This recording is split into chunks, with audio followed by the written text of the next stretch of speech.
Hey, babe, and welcome to the Peripatia Podcast, a talk show for women. This is the place to talk about how we're ditching our bad habits, long-held patterns, and limiting beliefs.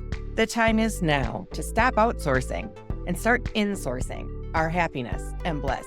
Am I right? I'm Heather Lowe, your empowering life coach, ready to guide you on this incredible journey of self-discovery, empowerment, and freedom.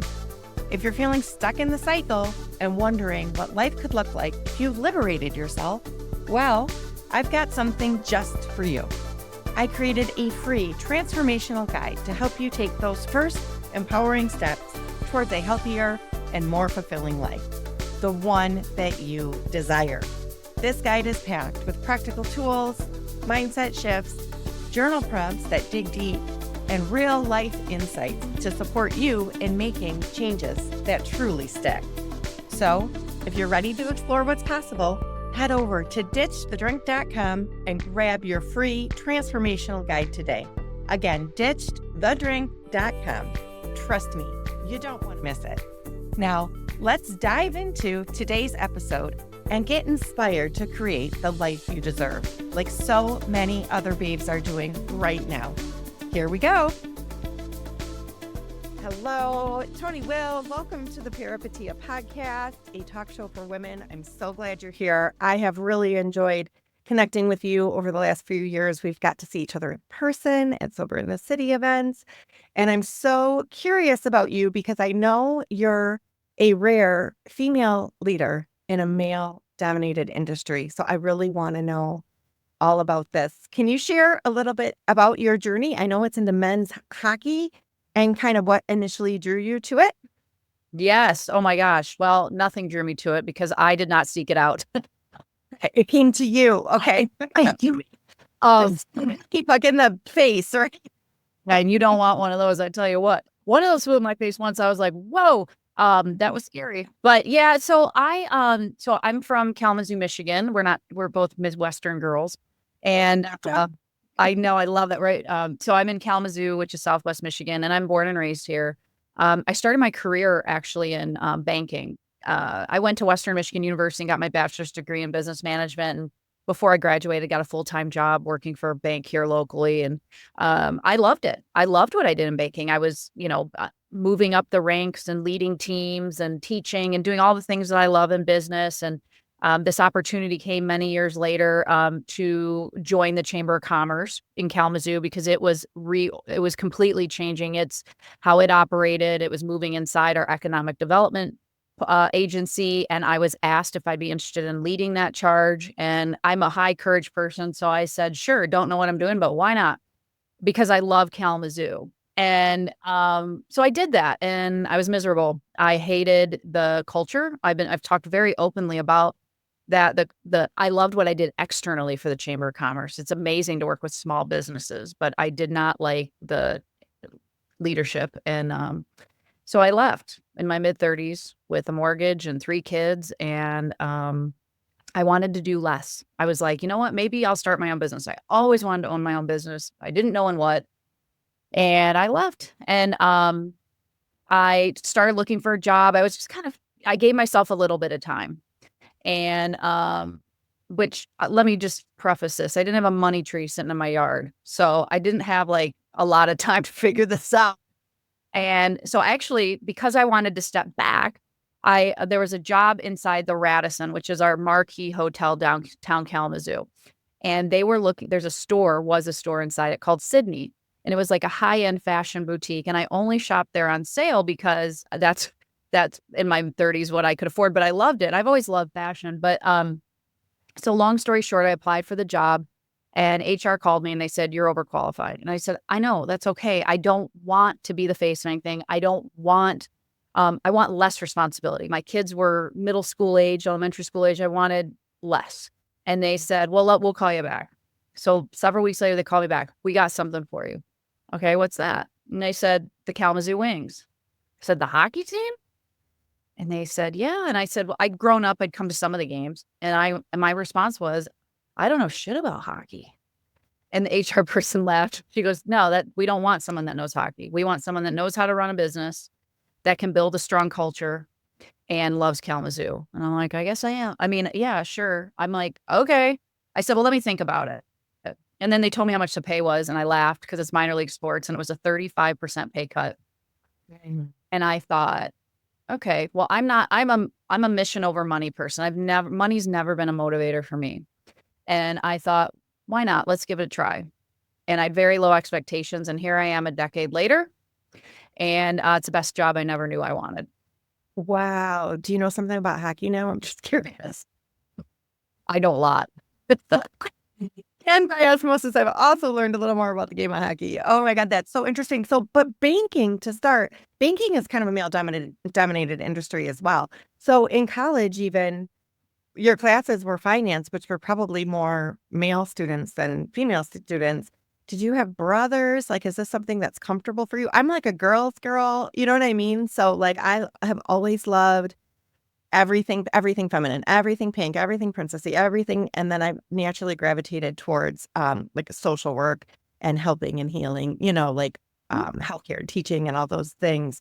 But you, even from a young age, were a female leader in a male dominated, even major. Yeah. Well, and it's such a great question because I've never been asked that and I've never stepped back to think about that, but it's true. Everything but what it's funny is I never noticed it because I was raised in a household. My dad was an entrepreneur and my mom was a school teacher. And I was this picture just this, but 8 years old, short hair, climbing trees. I was a tomboy and I was the oldest and I have a younger brother. So I think I was just more, I guess I've always been kind of comfortable in that space. And yeah, I didn't really think of myself as being different. I didn't even notice it until I was a couple years into my career at the Kalamazoo Wings, where I'm like, I looked up at a board meeting and I'm like, holy crap, there's all these men. Yeah. I got some work to do here. Which Yeah, you not a popular thing. Yeah. I mean, which I would. Like, I am a coach for women only. I had coached men and I'm like, oh no, that's not for me. Like, I'm like way more comfortable with women and knew that right away. Right.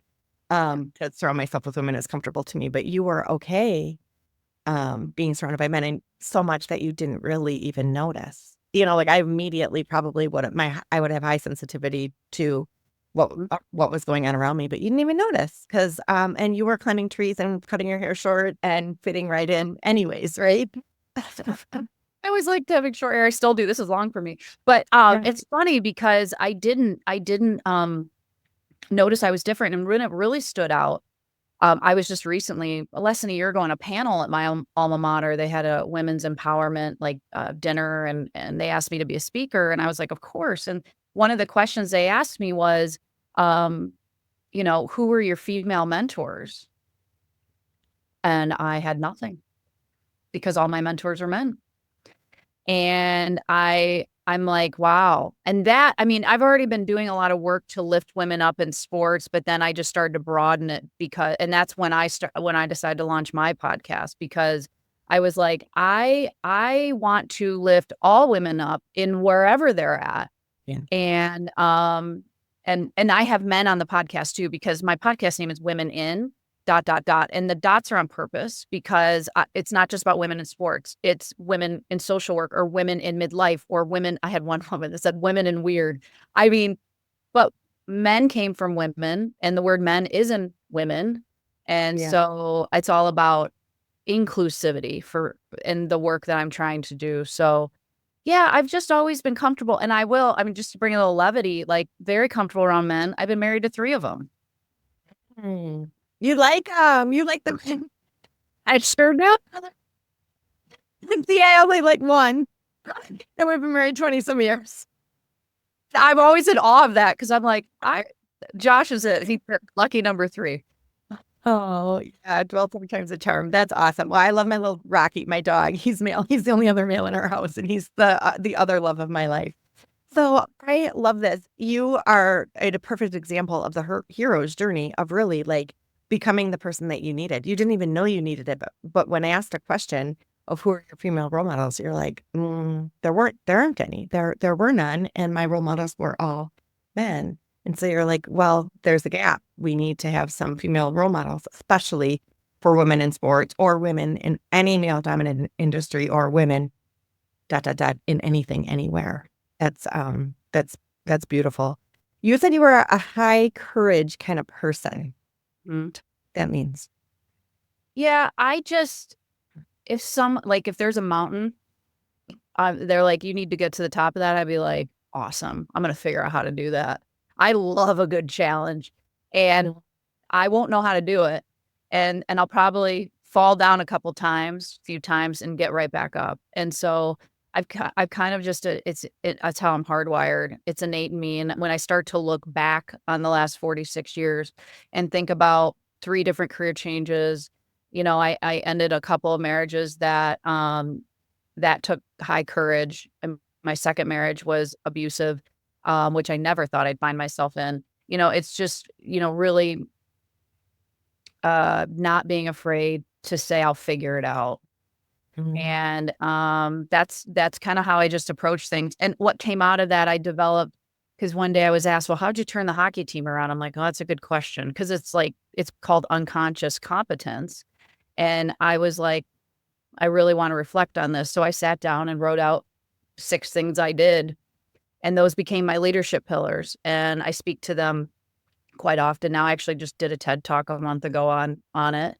And it's helped me kind of be able to articulate how to go about having high courage. And like, if you don't know how to do something and you want to figure it out, do these 6 things. And you can too. If you do them, you will likely get where you want to go. It's wonderful. But also, it's always been in you. It's that little tree climber from your childhood who is going to go up that tree. You'll also go up that mountain and also take that team up whatever ranks that you have to when charged with something or given an opportunity. You are going to go for it. And leaving a relationship is, I think, the most courageous thing that somebody could do. So good for you. I was just talking to my mom this morning about her divorcing my dad was the best thing that ever happened to me. And she was like, I was young, I was weak, I didn't know anything. Nobody in our family had been divorced. She was terrified. And I was like, you were the strongest person ever to walk away from that. And I'm forever changed and so grateful. So Yeah, that's high courage. Well, and that probably feels good as a mom too, to hear that, because, my kids were little when I divorced their dad, and, that can be that's a hard decision to make. So I love that you had that conversation with your mom.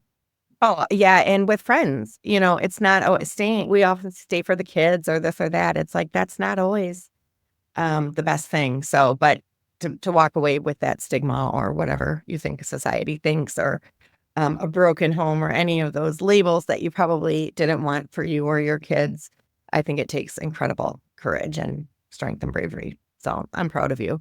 So you come into this hockey space and you're okay. You don't know anything about hockey, but you're cool around men.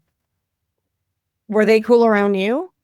I mean, there's a little bit of stigma of like, I'm going to say a word that we probably shouldn't say anymore, but I'm guessing like the bro club is like, who's this broad, right? Oh, yeah. Resistance? Oh, yeah. I mean, it was interesting because I was in my mid-30s when I took this job, and the hockey players the age range is, early 20s upwards. Now you don't see it as much, but there was some players that were older than me, and we had one player that played till 41. You don't see that now, 10 years later. But yeah, they weren't quite sure what to do with me. Like, who is she? What is she, why is she here?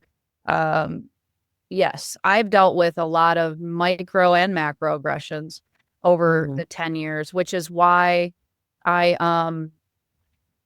started Women in ECHL is a league we play in. So the Kalamazoo Wings we're affiliated, and we develop players all the way up to the NHL. So it's the NHL, the AHL, so National Hockey League, American Hockey League, and then the ECHL. So we're affiliated with Vancouver. So the Abbotsford Canucks and then the Vancouver Canucks. So our players. And so you don't see, I mean, it's 97% white male. And so when you bring a woman in and they're like, oh, she must be the head of marketing, or, there's a lot of assumptions made about me. There's been comments about how I'm emotional. There are, what was one thing that was said about me recently that what would he say? I was lacking common sense. And my, Who's a critic? Like who, like another coach or another team or a reviewer? Who? another team owner within the league. Okay. And I didn't say this out loud because I believe in professionalism. I wrote on a Post-it note because he said, maybe you lack common sense, which was hilarious to me because I don't. But, and then I wrote on a Post-it note, maybe I lack a penis. And I kept that and I still have it in my notebook because it's true. I don't think that would have been said had I been a man. Mm-hmm. And, so I work on these areas to, the next generation who are working in these front offices, to give them a space to come together as women and empower them through reading books and through conversation. And then I created a women in sports networking at our league meetings. And so we come together and we get to know each other, created a mentor and mentee program for that. And then I took it national to the National Sports Forum because I'm on the steering committee for that. So we continue to learn, growth mindset, educate, so I can pour into the next generations, millennial, because we're Gen Xers, right? So the millennials and Gen Z and then beyond. And I figure, and I'm so big into servant leadership that it can help move forward, the things that I continue to bump into at my level. What are the challenges that you face as a woman in this industry, and how do you overcome them? What do you say to the younger gals coming up? Well, one of the things is I try to be really honest, right? Like I don't, I'm forthcoming, like telling a couple of these stories here about some of the things that are said to me, or how some of these things without storytelling, you can't tell what someone's really thinking. But I'm just really honest, and I allow a space for them to ask me questions and not feel like it's really all about at the bottom line is psychological safety. Right. And feeling that way. And now I have to have high courage and be willing to share some of the struggles I run into from some of these men. And it's not often that I'm personally attacked, but I have been. And I get attacked. By the way, it's not just who I work with, like within the league, it's the fans too. Like some of our fans at the K-Wings, I mean, I can get obliterated on social media depending on how the team is playing.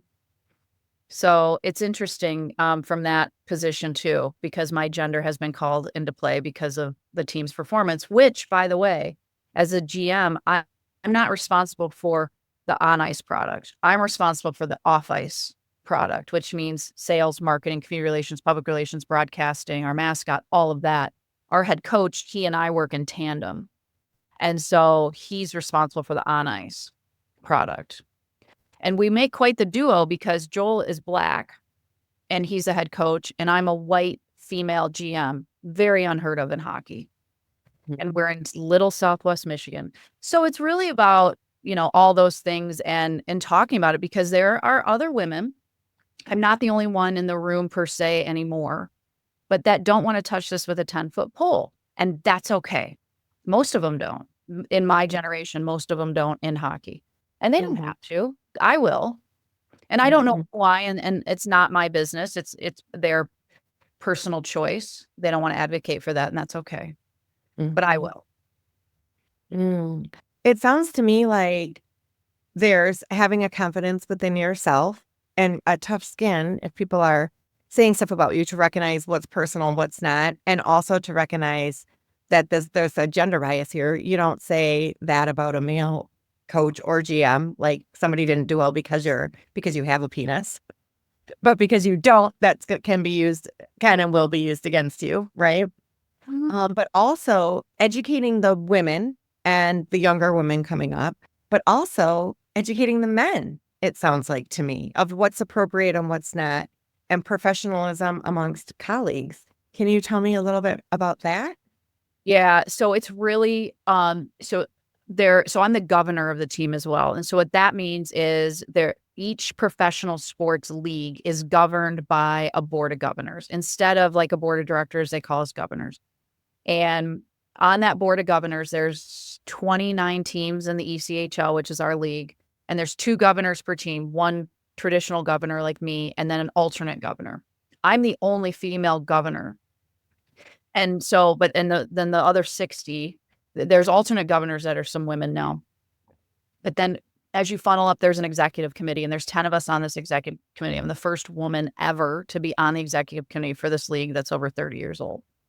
So I continue to break barriers. I did not get that easily, by the way. I had to work my magic. And by magic, I mean I had to run for chairperson of the board and lose. And I knew I would. I knew I wouldn't get the votes. And that was okay, because the commissioner called me and said, Toni, I just don't want you to feel bad if you don't win. I said, you mean when I don't win? And I'm not going to feel bad. And I'm not going to stop trying. Wait, you had to run headfirst into rejection and failure, and you did it anyways? Yeah. And why did you do that? Because I knew if I did that I would get a seat on the executive committee, because I couldn't get I wasn't able. I kept getting turned down for what I don't think is good reasons, which the reason was I don't own the team, which is true. I don't own the team, but the person that does own the team trusts me fully, completely, wholeheartedly. It says, Toni, you run this hockey team. I trust you. Right. So who cares if I don't write the checks? I'm managing this business. Anyways, but I got who I ran against, one chairperson. He literally called me after that election, like within 5 minutes, and said, will you be on my executive committee? So I got there, but I had to run you had the balls to do it. I did. I had to run headfirst into rejection. Yeah. And it didn't bother me. And I lost by a landslide. I mean, it was like 6 to whatever. 30. Well, I don't know how you do it. I'm like, no. Well, and that's the thing. Like, my husband asked me, he goes, Toni, don't the social media comments bother you sometime? I'm like, no, because I know that's not like it's not, they don't know me. Yeah. And so to answer your question, there are governors on that board who are my dear friends, and they are men, and they understand, like, they hear me, they see me, they respect me. And they, like, when I told them I'm launching a podcast, I want you on it, it's called Women, and they're like, yes. And it was just the commissioner, the president of the Maine Mariners, the president of the Wheeling Nailers. I could keep going. Like, there's so many people. You are educating the men around you as well. And you're lifting them up and teaching them how to lift women up. Yeah. How to support women lifting themselves up, actually, is what's happening.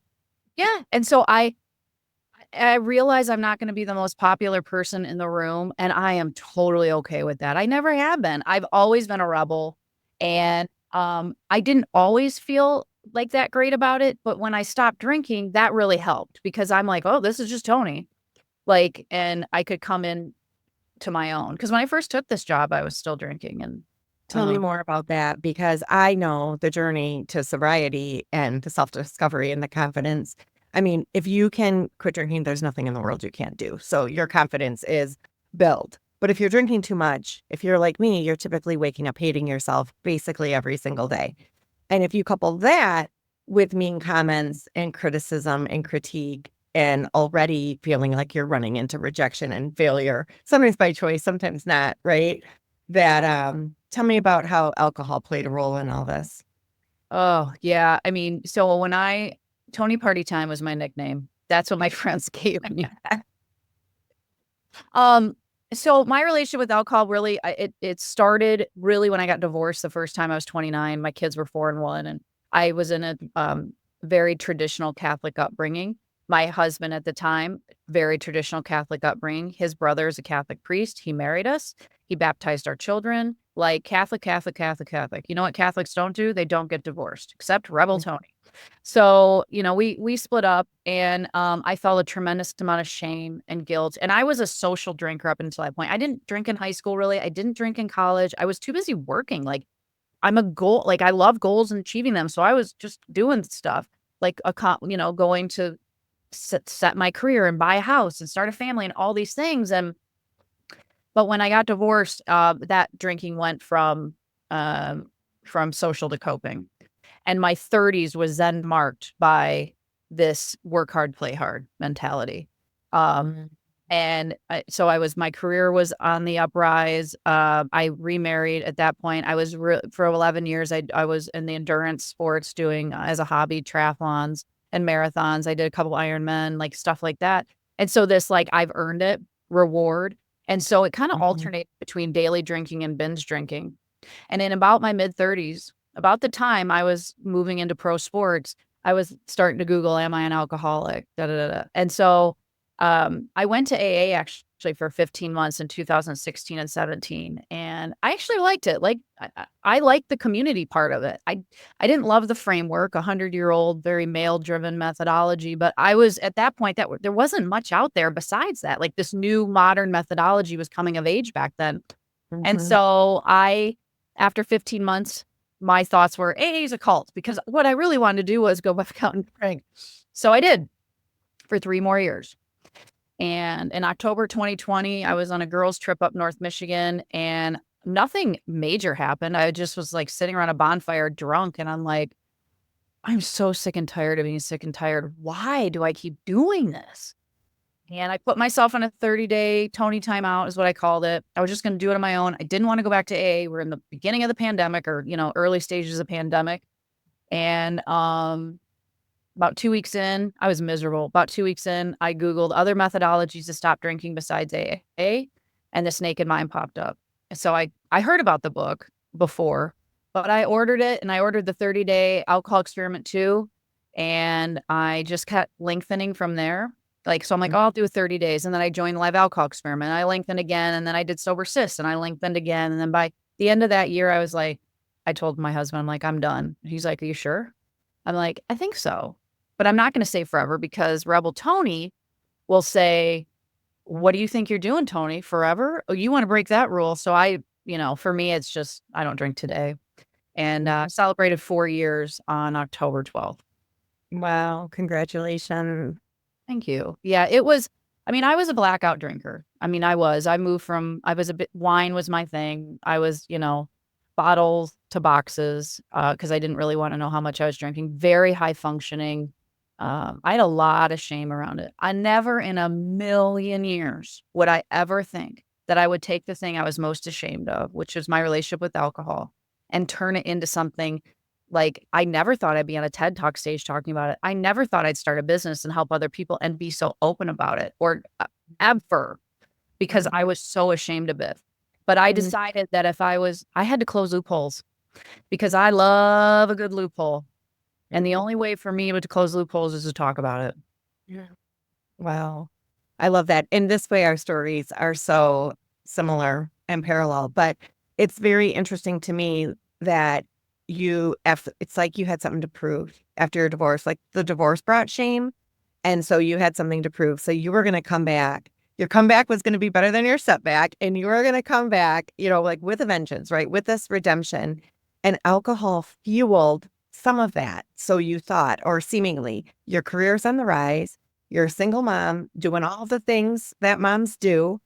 Your career's on the rise, and you're drinking. You're drinking, and it's increasing, and you're still getting it all done.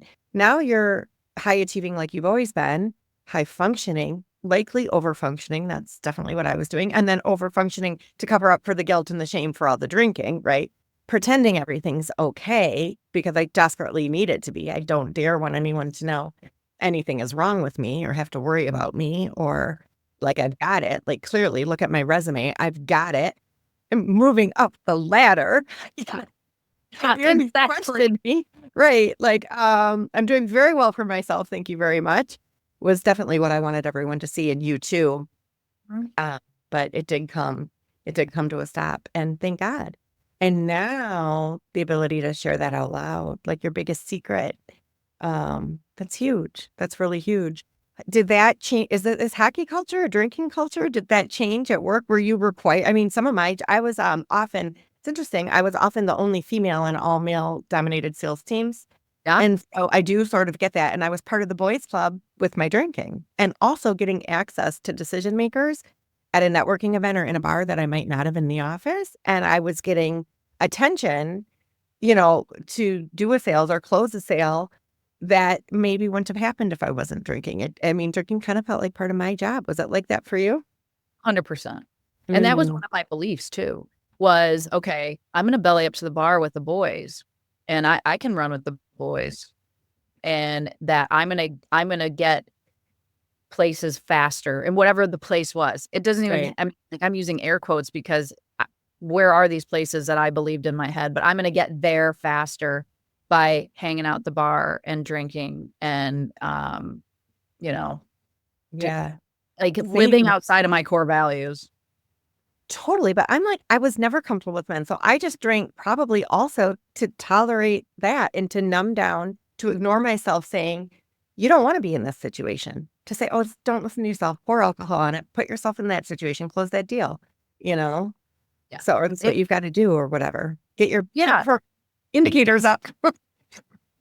Well, and I believed, I mean, that my relationships, like we were closer, again, I'm using air quotes, like we're good friends, but because we're drinking together, which is total BS because my relationships now are so much more authentic because I'm just me, right? And you're just Heather, right? And you and I connect because we're like-minded women. And so, and not to say, listen, I don't care if people drink. I could give a rip. But yes, the hockey culture is very alcohol saturated. And whether it's the business side or on the ice, like, I mean, part of my role is I sell sponsorships and want to, like Anheuser-Busch.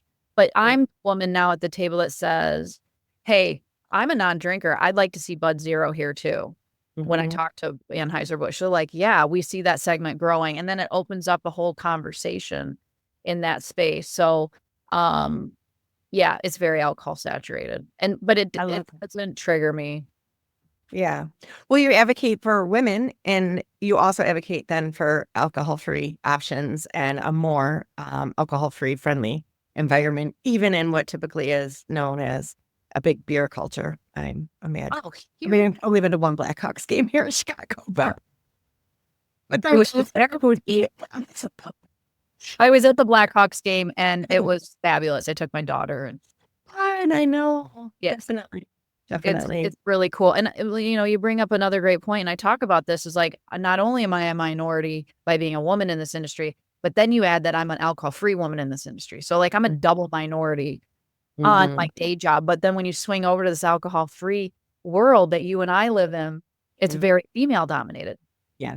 And so that's interesting because I straddle both worlds. But I love that. And I'm always like talking to men saying, come into this world, right? Like, come here. Like, this was a great community, men, because I coach men. Totally. I know. I'm always like, where's the male referral coach, but of course I can refer to you or whatever. There's a few men, but there's a lot of women. A lot. I call it competition or my camaraderie or whatever, but there's a lot of people like me. But for me, it is harder to find like a male coach if somebody wants a male coach specifically. Yeah. Oh, it is. It's way harder. And yeah, so it's interesting because I'd love to see more men come into this space too and talk about it. And so I find them and then I'm like, come on over to my podcast. Let's talk about this. Totally. So how do you lead differently? And you can talk about your pillars a little bit. I mean, we'll take the TED Talk here. How do you lead differently in a space where the leadership is male dominated versus female? Is there a difference or is it the same pillars that make sense for both? Yeah. So how I broke the pillars up was like in my TED Talk was I told a professional story and then I told a personal story. So my professional story was when I walked into Wings Event Center in 2015, not knowing that I was a minority, right? So I paint this picture. It's not like I walked in there, kicked the door down, ripped my bra off, set it on fire and yelled, "Woman, hear me roar." That's not what happened, right? And so I tell this story about why I was successful in terms of it's because I wasn't a hockey person. I wasn't a hockey fan. And that was a perceived weakness, but actually it was a strength because I wasn't a fan and I could see the business for what it was. It's a product. Yeah. Like my husband always says, don't bet on your team. You're emotional, right? Like if you want to make a smart bet, but don't bet on your team. He's 100% right. So what came out of that as I was like, okay, how do I run this hockey team? Well, I don't know what to do. Step one, go to the experts. So leadership pillar number one is go to the experts, like go to other Tonys in other cities because we're not competitors. We're competitors on the ice, but not off the ice. And so I started with our division and I started to visit the GMs and I just worked my way across the country and into Canada. And over the last 10 years, I visit all the different franchises and I learn for what they do in their communities. And you so can all be successful. That's actually like the rising tide lifts all. It's all for hockey. It's all for the good of the league or whatever. There really is no competition with the off ice. It's like you sell more tickets and I'll sell more tickets too. We'll all win. that's exactly it. We're not Mhm. competitors at all. I mean, on the ice we are, but when you come to the Mhm. business side, so then I take all what I learned over the years and I go to leadership pillar number 2, which is innovate. And I take it because Kalamazoo is a very small community compared to the other teams in the league. We're the second smallest out of the 29 in terms of population. So what can I do to make it work for Kalamazoo? And one of the things I changed right away that I noted was a lot of these sports teams have a smile and dial sales mentality. It's all about quantity over quality. And I decided a decade ago that I was changing that for the Kalamazoo Wings. And I wanted a quality approach. I wanted relationship-based selling. And so I created a whole curriculum called Sales Isn't a Dirty Word. And I teach my team. And then and now it's opened up to others in the league or wherever to teach based off relationship and not, just checking a box, because Mm. it's a longer term sales approach and you create products that are smaller commitment up to longer term commitment. But it's through the relationship where these fans will want to buy more over a longer period of time. So the more you pre-sell tickets, the more games you're going to have sold out, because then now there's scarcity in terms of what's available. Mhm. So that was innovate. Leadership pillar number 3. This is a great one. I do it still all the time. Make mistakes. Because that's how you learn. Mistakes are so painful. We're all flawed. It's okay. And we learn, and the mistakes can be little, like spelling mistakes on marketing materials. They can be like hiring the wrong talent. I would consider that a mid-level mistake. And then like I had a mistake once for my team where we had to cancel a game 2 hours before puck drop. Like, you learn from those because they hurt, right? And so making mistakes is a critical one. Number 4, this is Because personality. you're not growing, learning, improving if you're not making mistakes. You are just staying comfortable. Like there's no way to succeed and continue to succeed and evolve, grow, heal, whatever it is without them. But Right. they are painful. But it's proof of trying, and eventually it's proof of success that you have made mistakes to get there. Yeah. Yeah. Well, and being I'm in telling myself that because it's so hard for me. Just like reminding myself, really trying to drill this in. But yeah, for sure. Love that one. yeah, I mean, I wouldn't be half the person I am without all the mistakes I've made. Like, and they've been big ones. Like, I mean, oh God, I could go on about some of the stuff, in my drinking days. Like, how am I still alive? I don't even know. Like, seriously. So leadership pillar number 4 is ask for forgiveness rather than permission. Very personality driven. I'm a rebel. I love to color outside the lines. I try different game night themes, like Rainbow Ice is one that I'm really proud of. It's all about hockey is for everyone. It's not just Mhm. about LGBTQ plus, which that's part of it. I'm a huge ally in that space, but it's about gender, race, socioeconomic. It's about abilities, not disabilities, right? Inclusion sounds like. Yeah, it's 100%. And I tell you, it's controversial, but the game sells out every year. And I'm proud of that and it's controversial because, we're in the Midwest and that to me, when it sparks controversy, we're doing the right thing. And so that's an example of that pillar. Leadership pillar number 5 is macro manage.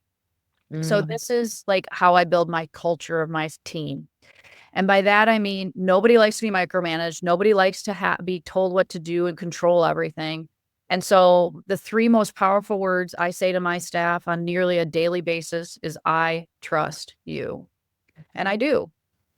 Now, does that mean it's always worked out? Absolutely not. Mhm. And that's okay. But I find that they perform even better. We sell more. We put on a better game experience when I let them be who they are. Mhm. And then finally, leadership pillar number 6, we take ourselves too seriously, I believe, at least. And so have fun, like laugh. I implement fun into our culture at the Kalamazoo Wings. Even at home, Josh and I have the same culture here. It's about like, yeah, we're adulting, but how can we have fun while we do this?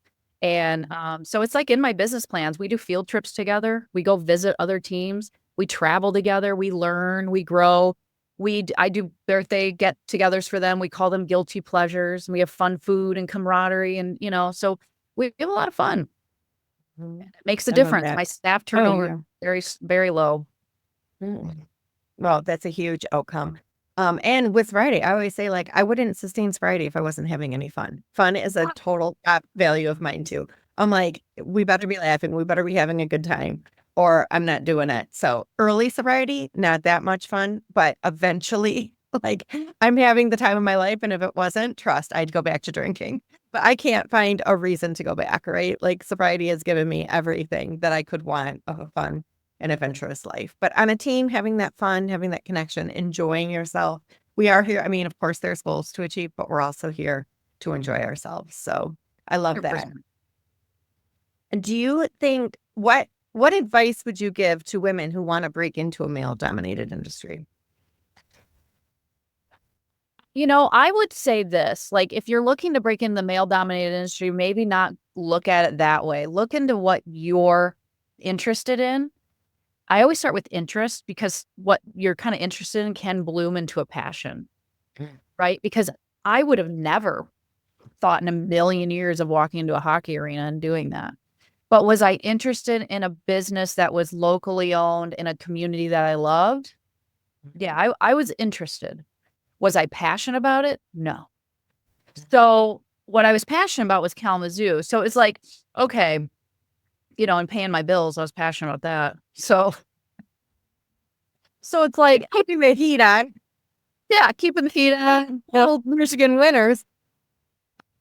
So it's like I was interested. I was willing to try. Mhm. It's like I was interested in trying to be alcohol free.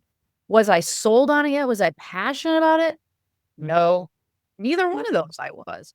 Right. But that's what I would say. It's like, what are you interested in, and go that way. And if it happens to be male dominated, okay, then we start to say, all right, where can I go to the experts? Where can I innovate and make it my own? I'm definitely going to make mistakes because, there's not other women doing this or whatever. So I would say follow the interest first and then see what blossoms from there. How do you build credibility then and earn respect in your role, or especially if you are the first, like you have been in many of these roles? Mm. Never been done before. They don't really trust women. They don't believe you could do it, probably, right? So first off is the one of the things that I love more than anything is getting applying for awards for my team. And so we have league awards, there's national awards, but you have to create an experience or do something to earn the award, right? And so getting accolades and really focusing in on, okay, what do we want to do as a professional hockey team in this community? So where can we bring awareness for like cause games like Rainbow Ice, Alzheimer's awareness, deaf awareness, Down syndrome celebration, Black excellence. And these are things we truly believe in. This is not tokenism, right? So that's just in the cause space, but we also have fun. So like with pop culture type games, and then we have like traditional games. But what can we do to tell that story? So we tell the story, right? So when we apply for these awards, so we have earned 2 Guinness World Records in Kalamazoo at the Wings. We won the largest lightsaber battle. We earned that back in 2019, and we just earned another one a month ago for most waving foam fingers. Like all these things build credibility, and here's the key: over time. These Mhm. aren't like this. I've been at this a decade, like Yeah. a decade, 10 years, and so it takes time. And so to do these type of things, to tell the story, to raise your hand like I do and say, I will host the league awards. I will chair this committee. I will be on the executive committee because I'm volunteering all my time in these spaces. Right. So it's all of those things that lend to credibility. It's really only been in the last 12 months that like my career, not like all these things happen in the last 12 months for me. It's like I've had articles written about me. I'm on several podcasts. We won more awards for the K-Wings. I'm on a national stage now moderating things. Like there's a lot happening all at the same time. But it's not just about me, right? It's the people that work on my team with me too. And so I bring them, like, what is your goals? How can I help you get there? And so off we all go together.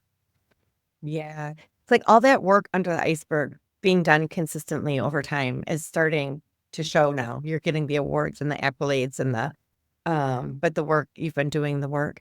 And what not to do is like come in burning your bra saying, what, I'm a woman, hear me roar. So you came in a side door. You came in ready to learn. You came in curious. You asked others what they've done. I think that must have gained respect and credibility just for that itself. Admitting I don't know about hockey, but I'm passionate about Kalamazoo, and I have some management skills that I'm looking to grow here.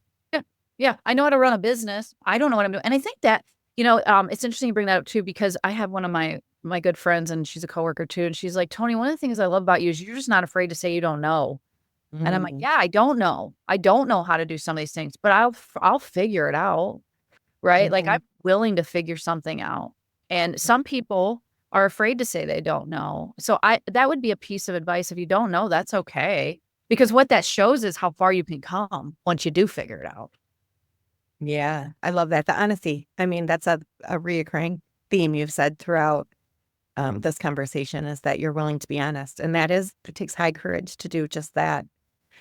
Um, have there been more women since you? Is it growing? Mhm. Yeah. In the last decade, do you see a change or a shift in that at all? That you're not the only one anymore? There is. So of the 60 plus people in that room, in the board room, 1, 2, 3, 4, 5 women now. Yeah. So yeah, we're making Fueling our hold each other tight.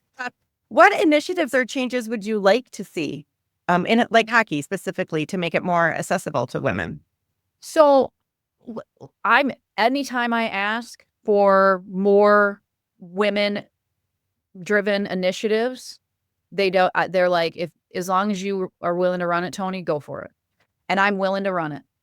And at some point I'll hand it off because it's like this isn't like Toni Will, like I'm going to hold this forever. I am all about an abundance mindset. Like I don't view anything as competition. I'm like, yeah, let's all do this together. And I hope in however many years, whatever that is, to hand this off to the women that are right behind me that are just as passionate. Here's the thing, I'm not finding in my level that passion. So I'm it right now, and that's okay. Because I know the ladies behind me are excited about it. They just want to continue to learn more, like how to do this and not growing, it sounds like. Yeah. Yeah. So not question themselves, because it's hard to put yourself out there and what if because not all women, to your point, not all women are okay with the criticism. Yeah. So. And I don't want that job. Don't give it to me. I'll come cheer you on. I will definitely hold that foam finger. Yeah. And wait, at 0. It is so fun. Yeah. I mean, I found what's interesting is that this job suited my personality. And because I hold things so loosely, like what is meant to be will come for me. I just have to have my eyes open to it. And I found this beautiful job that I would have never thought, or starting my business or what, lifting women up. I didn't set out to do any of this. But here I am, and it feels very authentic to where I'm supposed to be. Yeah. And I love how you let yourself be yourself. And it sounds like you've been doing that. I don't know for how long, but maybe always, but you identify as a rebel. And so you go with it. You don't make that something wrong with you, something you should fight against, something you should do differently. You just sort of accept who you are. I'm going to have short hair. I have a rebel spirit. And then you let yourself be that way and you use it to your advantage instead of a loud inner critic telling you should be something else. Yeah. And I totally agree. I've had a lot of times in my life, though, pockets, I'll call them, where that inner critic has been really loud, especially when I was drinking. But I use that, like that inner knowing, as a way to guide me. Okay, Toni, if you don't like this about you, what are you willing to change it? I always start with a willingness. You don't have to do anything about it, but are you willing? And I just listen to that inner knowing Because if I'm uncomfortable somewhere, maybe it's time to shift that. And now I get to the point, because I've been doing this work on myself for so long, that I can see it much faster. And I'm like, Mhm. okay, and it's smaller now, like, because I've worked on a lot of the big stuff. But this might sound silly, but I don't know if it sounds silly, but sometimes when I'm under tremendous amounts of stress, I would crave Skittles and Cool Ranch Doritos, and which is like a comfort food from my childhood, right? Yeah. And so it's like, when I start to find myself in a pattern of like daily, I'm like, no, no, no, no, I don't like this. Like, I don't want to get in that space of daily. So I'll put it on my habit tracker, no Doritos, no Skittles, and then just start to, at the end of the day, I hit this habit tracker every day for the things I'm working on. And sometimes it's things I'm adding, and sometimes it's things that I'm subtracting. And there's that reward in that to say, okay, I didn't do that. No, I haven't had Doritos in 24 days or whatever it is. Mm. Want them now, those Cool Ranch, but I want 'em with a Pepsi and a Tombstone pizza. Oh, yeah, 1991, okay? 100%. And mine would be with Diet Mountain Dew. Love. Yeah. For So sure. noticing that, and it's okay, like, in that space. Like, I don't mess with alcohol, because if I have one drink, I want 20. But with Skittles or Doritos or whatever, I can, it's a take it or leave it, but I don't want to cope with it. Right. And so it's just noting that now to say, so I'm better at that. It's that, again, it's that inner knowing and taking myself there. So there were times where I felt like the black sheep, and I didn't have, I wasn't as confident. I wasn't as solid in knowing who I was. It took some, there were some rough times there for sure. Yeah, because sobriety is so unnatural in some ways because as humans, we wanna fit in and belong, and we're willingly choosing to put ourselves on the outs in all those social situations. It's very hard.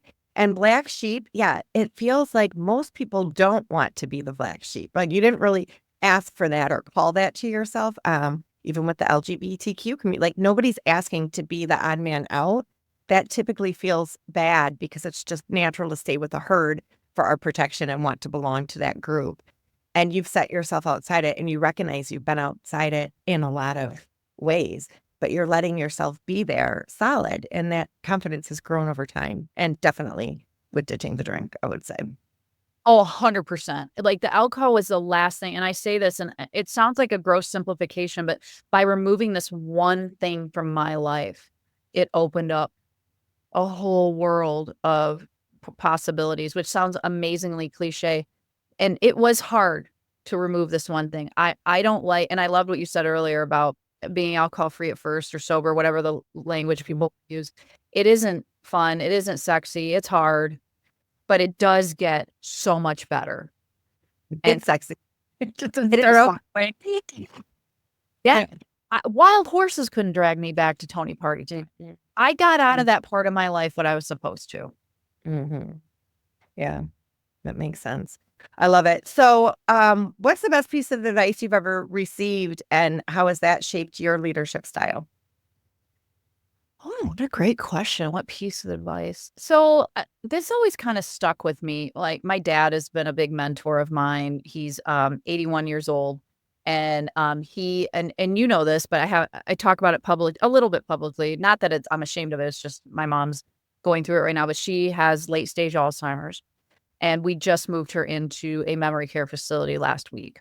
And so, but my mom and I had an interesting relationship. My dad and I were definitely closer. She wanted to, so I was told, I wanted to raise an independent daughter, but I did too good of a job. You're too independent. And so my dad took this little rebel that I was, this little fire, the spitfire that I am, and he gave just enough oxygen to that fire over all these years. And so when I was in college, I've always had a love for fitness and nutrition. And I was like, I think I'm going to get an exercise science degree. And I was like, I'm not sure, Dad. And he was like, listen, he goes, if you get your business degree, then you can go into any type of business you want. If you pigeonhole yourself too much, then you're kind of in this one space, and it's really hard to branch out. And so I thought about that at 19 years old. I think I was 19 or 20 by the time I was really trying to figure out the heck I was doing. And I took his advice, and it's advice I still give to this day, which, like, if you get your business degree, and this is just with anything, but I'm able to do a lot of other things. Like I was able to be in banking. I was able to lead the Chamber of Commerce. I was able to go lead a hockey team because of having this business background. So for me, it was really sage advice at an early age to go broad. And then as I get older and I know who I am, or I can narrow down. So I love that. With college age kids, I think that's great advice. So you have a lot of titles. I mean, you are mom and wife and general manager, and you have banker in your background and all this stuff, but you are adding a TED Talk speaker, but you're adding a new one. And I want to talk about that just for a minute. Author Toni Will, Toni Party Time and to Toni Author. Toni Author Time. Toni Author Time, TAT. Tell me about your book coming out. I did, just so the listeners know, I did get a glimpse at the cover and it's freaking phenomenal. I about fell off my chair. I loved it so much. But I don't know what's inside. So tell us about your book. So, it's called Not the Norm. And basically it's taking my 17-minute TED Talk, which will be out on the World Wide Web late December, early January, which I learned a lot about TED Talks going through that process, by the way. But it's taking my 17-minute TED Talk and putting it into a book. And so if I were to sink it down to a sentence, it's leadership, like a leadership book meets Quit Lit. And just combining those two worlds. And Quit Lit, I'm sure your listeners are aware, but it's about literature. It's like a book written about quitting something. And in our space, it's usually around alcohol or drugs or something like that. Well, alcohol is a drug, but yeah. So that's what the book is. And it's my 6 leadership pillars are weaved throughout. And I tell stories about my upbringing, how I ended up where I am at this point. I talk about just different experiences I've had in my life and how I've navigated through them and come out the other side. It's really focused on, middle-aged women looking to find courage and make change. Because what I see a lot of women make themselves small. And I want to see their beautiful, beautiful peacock feathers fan. And that I feel like this book is helping tell the how. Right. And how do I do this, Toni? And, how did you? And a lot of the challenges I faced in taking up space, that alone, you're spreading your own wings, right? Yes. Your literal wings, isn't it? Kalamazoo wings. Yeah.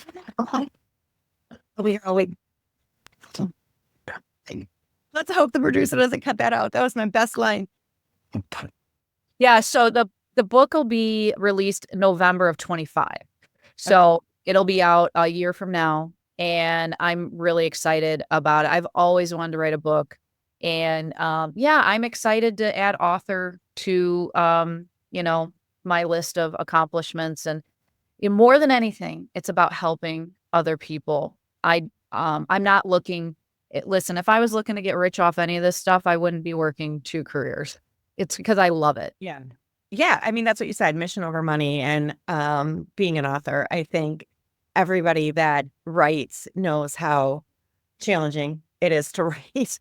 And you spend a lot of time on it. And your hourly rate is going to be quite low. Even if you're a bestseller, likely, if you want to get rich, probably don't be a writer, find something else to do. Maybe stick to banking. 100%. That's the thing. Like with my TED Talk, when people are asking me, and I am very proud of that, but it was never on my bucket list, and it happened on accident, very organically. And I probably put in that 17-minute talk about 80 to 90 hours into it. And I want to ask you about that, just for the inside scoop, because I have you. This is a little off topic, but what don't we know about TED Talks that we should know?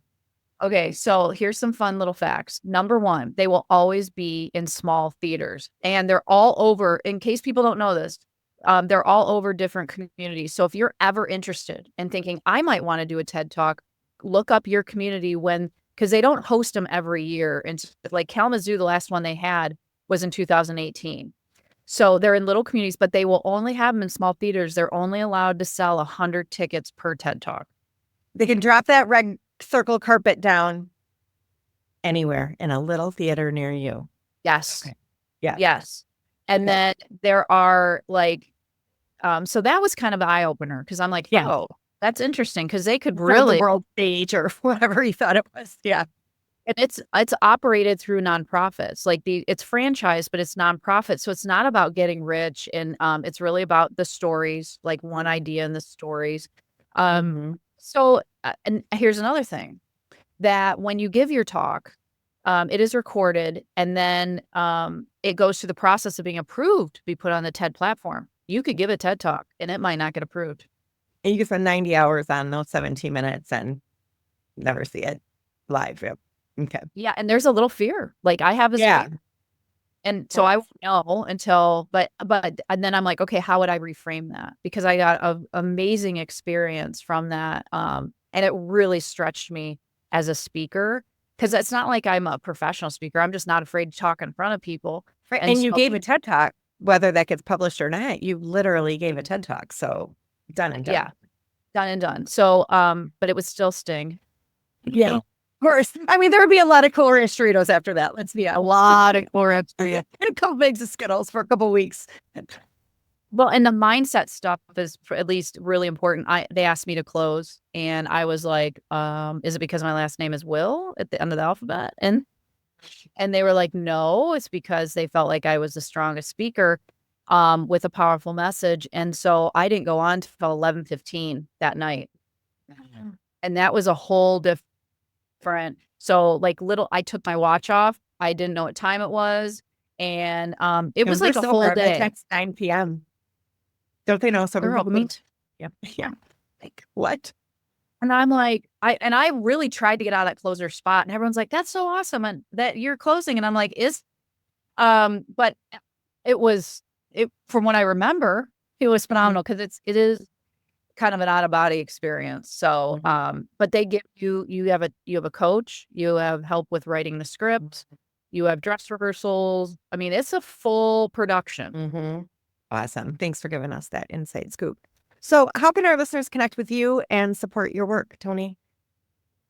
So I am, if you're interested in the hockey side of my life, that's at kwings.com. And then my lifestyle coaching business is mindfulnesselevated.com. And then my professional development coaching business is ToniWillCoaching.com. If you're interested in getting on the mailing list for the book, you can go to Mindfulness Elevated or Toni Will Coaching. There's a pop-up box for the book. You can see the cover because it's on there. So I'll be sending out updates as the book is prepped to be released in a year. And then I'm on all social platforms. I'm on LinkedIn and Facebook under Toni Will. Lentini's my maiden name. And then I'm on Instagram at I'm Toni Will. I love it. Awesome. Thank you so much. We'll have all this information in the show notes. I am going to go right now and sign up for all those book updates. So thanks so much for sharing your story, Toni. Yeah. And that's a wrap for today's episode of the Peripatia Podcast, a talk show for women. Don't forget to download my free ebook, The 12